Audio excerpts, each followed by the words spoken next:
Hello and welcome back. Dear learners, it must be very interesting for you to understand and learn many new words, expressions and many other things in Russian. In this series, since we have been discussing about various important aspects of the Russian language, right from the beginning we have started discussing about the origin of the Russian language. Along with that, we have also discussed the basic nature and the structure. In this, we have discussed the Russian alphabet. As you are aware that in Russian language, we have 33 letters. These 33 letters are further classified as consonants and vowels. Besides vowels and consonants, we do have soft sign and hard sign in Russian. As you know that in Russian language, all consonants and vowels play a very important role. We have also attempted to make it clear that with the help of the combination of consonants and vowels, we actually produce different kinds of sounds. This was an exercise especially attempted to make you understand the nuances of Russian phonetics. Further, in that we have learned new words and expressions. We have also seen the usage of many new things like how do we make sentences in Russian. Right from the simple sentences, we have made sentences like the interrogative with the help of question mark. There we have learned the usage of intonation. Now, you must be aware that how intonation works in Russian. Whenever we use intonation in the interrogative sentences, it arises at the end. Likewise, the usage of da and nyat are also being taught to you. Further, we have also discussed the usage of pronouns such as the personal pronouns, possessive pronouns and demonstrative pronouns in Russian. Very interesting facts about the Russian language was started when we started discussing about the Russian grammar. In that, we have discussed the usage of several cases in Russian, right from the cases called the nominative case, the prepositional case, accusative case, dative case, genitive case and the instrumental. We have also discussed about the nuances which have been integral to the learning of this language. Now, since we have been discussing about the role of verb in Russian, these verbs are further classified as perfective and imperfective, since they also indicate completion or incompletion of an action. The usage of glagoli движения or verbs of motions has also been taught to you. We have also learned how these expressions along with a vast category of verbs are being used in our day to day communication in Russian. We have seen the usage of prefixes in verbs of motion. Prefixes like v, v, prefixes like pri and u are being taught with the help of several examples, so that we can actually understand what are the meaning of these sentences when they are used with verbs of motion along with prefixes. We have also conjugated several verbs like chitach, gavarich, pisach. We have also seen the conjugations of verbs of motions like ichi khajich and ye khachen yezdich. We have also discussed about the usage of these verbs as they belong to group 1 and group 2. We discuss about ichi and yekhaj as group 1 and khajij and yezij as group 2 verbs, because both of them they have different aspect. Since ichi and yekhaj indicates a movement in one direction, as well as the group 2 verbs khajij and yezij they indicate a movement either repetitive to and fro or in multiple directions. Well, dear learners, as we promised you that we will be discussing more about such expressions which are used in Russian in our day to day communication, we will take you to a new session today. We will be discussing about the usage of several expressions which are used in our day to day communication in Russian. As we have learned many expressions like здравствуйте, спасибо, как дела, у меня хорошо, как ваши дела, у меня тоже хорошо, спасибо, пожалуйста, etc. In this lesson, we will discuss the usage of such other expressions in a detailed manner. So, shall we go ahead? Here we will be discussing about several other expressions beside the expressions which we learned in the previous lessons. Please take a look at the slide till we discuss these new Russian phrases. As we already know that whenever we meet somebody, we start our conversation with Здравствуйте. But if somebody is visiting your country or you are visiting their country, it might be starting with welcome. For welcome in Russian we have Добро пожаловать. Добро пожаловать в Россию. Добро пожаловать в Москву. Добро пожаловать в Дели. Добро пожаловать в Индию. These kind of expressions can be learned and used in our day-to-day communication in Russian. And further, you can start conversing in Russian with the Russian speaker, or simply you can speak with your friends and family members in a Russian setting.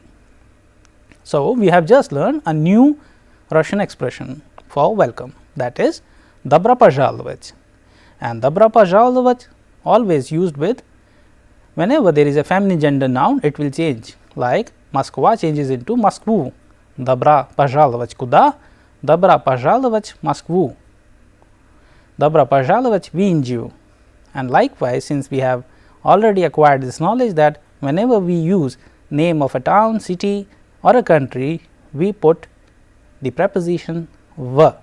That is why we have used Добро пожаловать в Индию.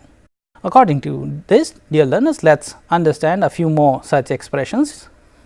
Please look at the slide. Here we have given expression for excuse me, as it is in Russian as Извините, and if you remember in the previous lesson we have learned about Простите. Whenever we taught you that if you use Извините, it means excuse me. You can also use it with пожалуйста. Извините, пожалуйста, можете сказать, где находится дом номер 1? For example, you can ask this sentence, where does house number 1 is located or situated. You can use this expression as скажите, пожалуйста, or извините, пожалуйста, знаете вы, где находится дом номер 1, or simply restaurant India, restaurant Moskva. These kind of examples can be used starting with извините, пожалуйста. Here on the second, please look at a look. Here we have used извините and простите. For простите, we have given an equivalent as sorry, whereas it actually means may I use excuse me instead of sorry, because here we are using an expression which are being used whenever you are committing an error. So, that is why, as we have learned in the previous lesson, that we will be using простите only when a mistake or an error has been committed. We use простите, пожалуйста, вы знаете, как надо идти дальше. These kind of examples are to be used whenever you are thinking that you have just done kind of a mistake. And accordingly, извините will be used whenever you are asking somebody or you are just want to excuse. So, these kind of two set of examples can be used where and when. Извините has to be used and простите. Likewise, let us learn a few more such expressions. The next one we have used here is помогите. Here we are using помогите as an equivalent for help in English. So, here if you see that we are using извините, простите, здравствуйте, помогите. They are all in we form, and you know that whenever in Russian we use we, it actually indicates that you are asking or speaking with somebody who is senior to you or who is respectful for you. So, you use this form. Had it been somebody who is junior or colleague of yours, you can use помоги, пожалуйста, здравствуй. These kind of examples can be used. Here, помогите, пожалуйста, вы не можете сказать, где находится ресторан, or simply мне надо сходить в туалет, помогите, пожалуйста, укажите, где находится. These kind of examples, for example, we are using several verbs like указать, to point out, or simply где находится. Находится means to be situated. So, these kind of verbs are being used with the help of this expression, помогите, пожалуйста. Вам нужно, чтобы вам помогли. Here we are using помогать in past form, and you know that for converting any verb into past form, what do? We put L for masculine, L plus R for feminine, and L plus E for plural, and that is irrespective of any gender, like pamagal, pamagla, pamagli. That is why we use also all kind of verbs like panimaj, panimal, panimala, and panimali. Let us go ahead and understand a few more such expressions in Russian. Here we are using two important expressions like пожар and stop. Here for fire we are using пожар.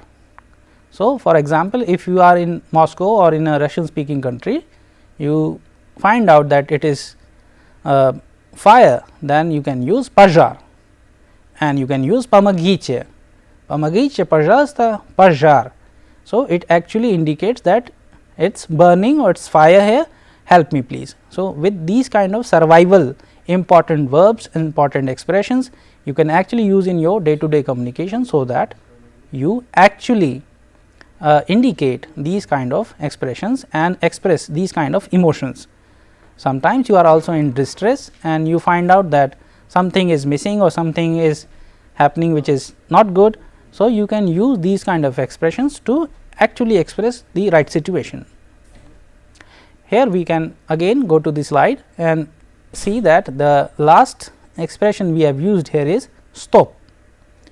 In Russia especially, or in Russian speaking nations, you might find these kind of signboards where stop is being written. It actually means stop, like we use in English.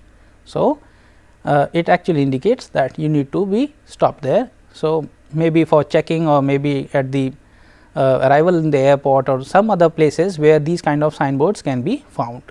So, please understand these kind of signages where stop or other kind of warnings are being written.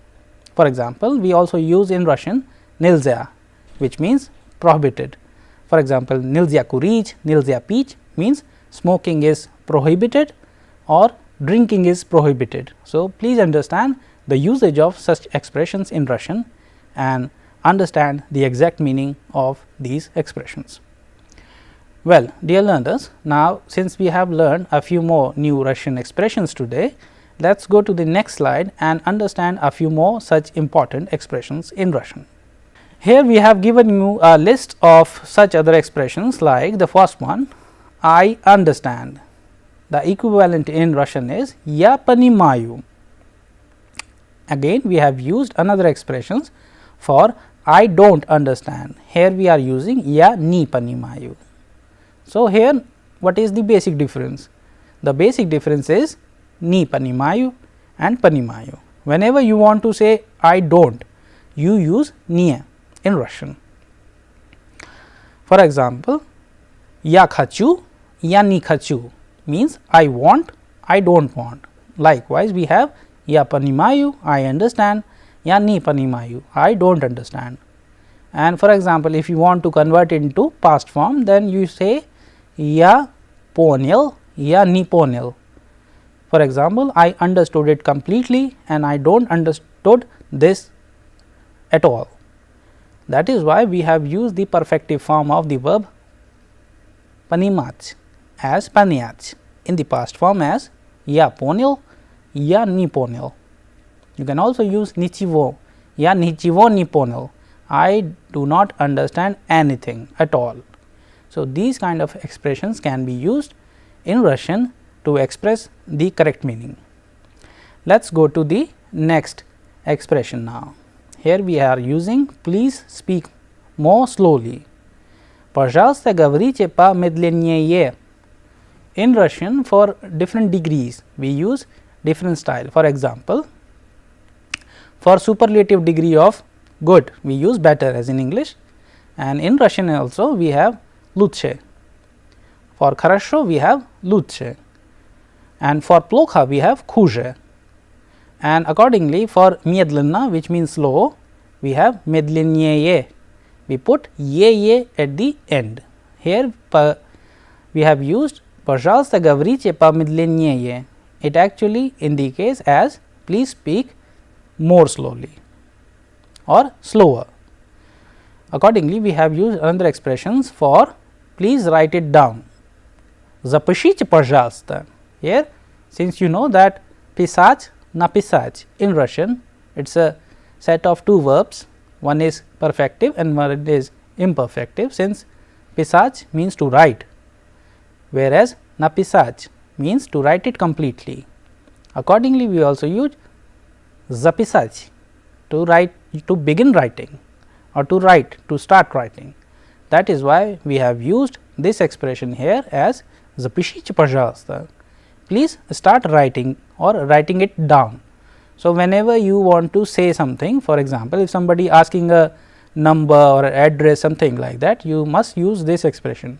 Запишите, пожалуйста, мобильный номер so and so. You can say mobile number is so and so, запишите, пожалуйста. Or simply you can use запишите мой адрес, write down my address. Accordingly, all other expressions can be clubbed, and eventually it will help you to build up your own vocabulary as well as set of new expressions. As we told you in the earlier lessons also, that out of these huge options of expressions, you are also free to choose what are the expressions which are most appropriate and needful, so that you can also have these kind of expressions available, and out of which you can use your own appropriate expression. Now, let us go to the next.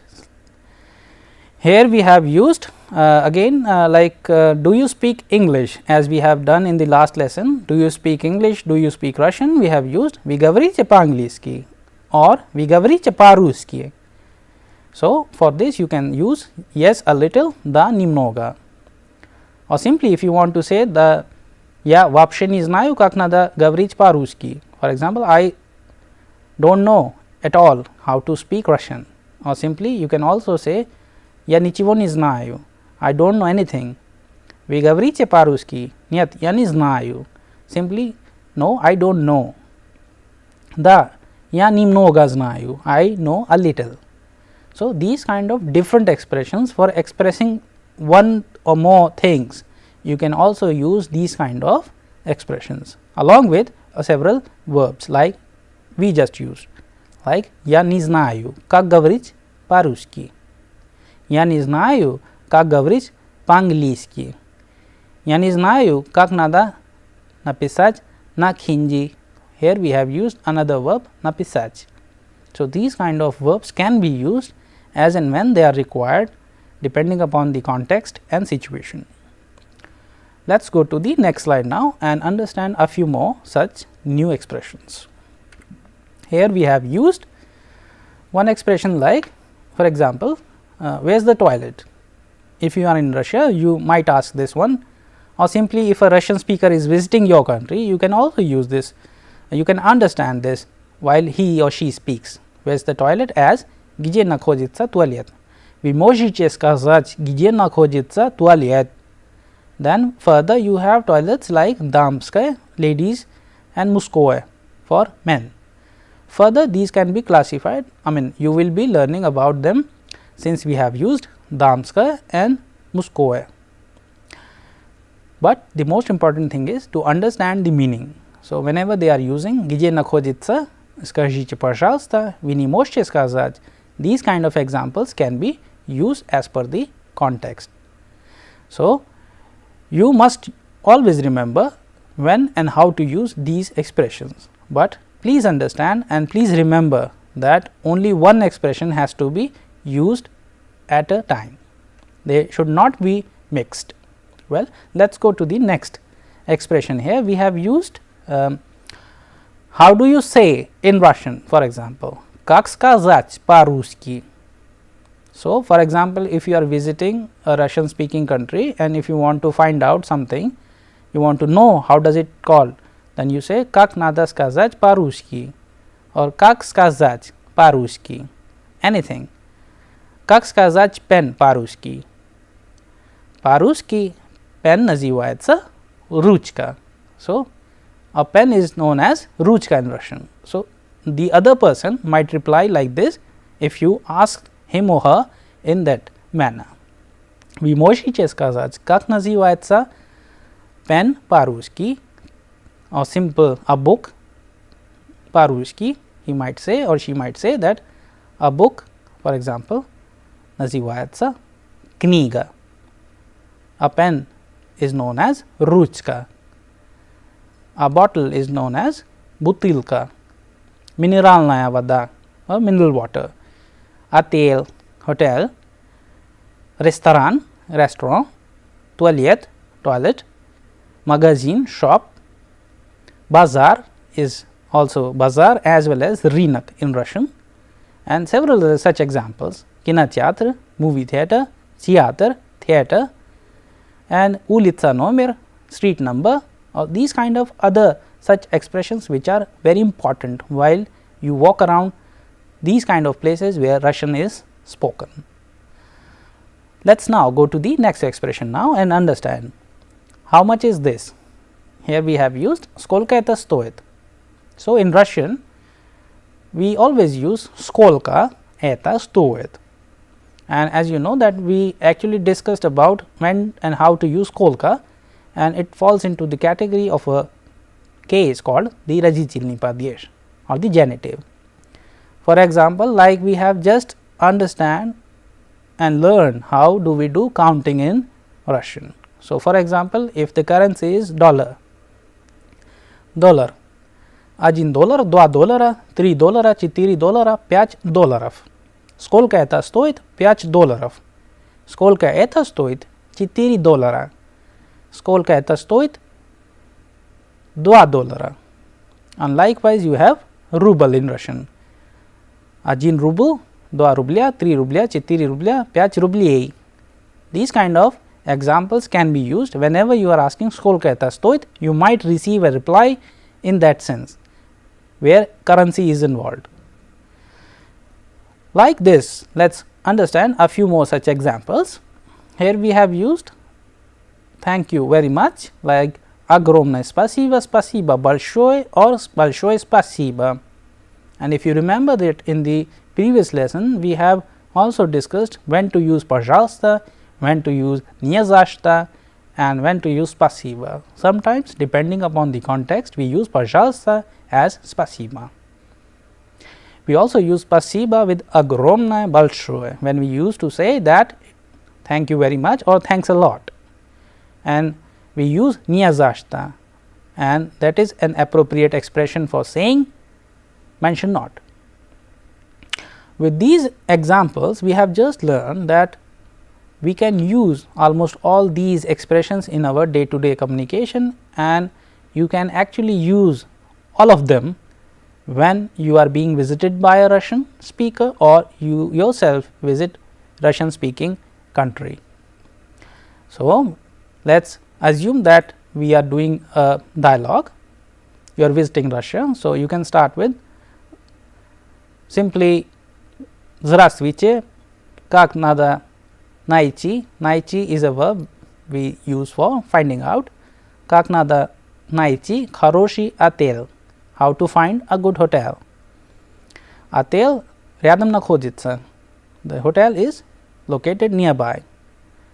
Сколько стоит номер? Номер we use for number, we also use for a room in hotel, we use номер.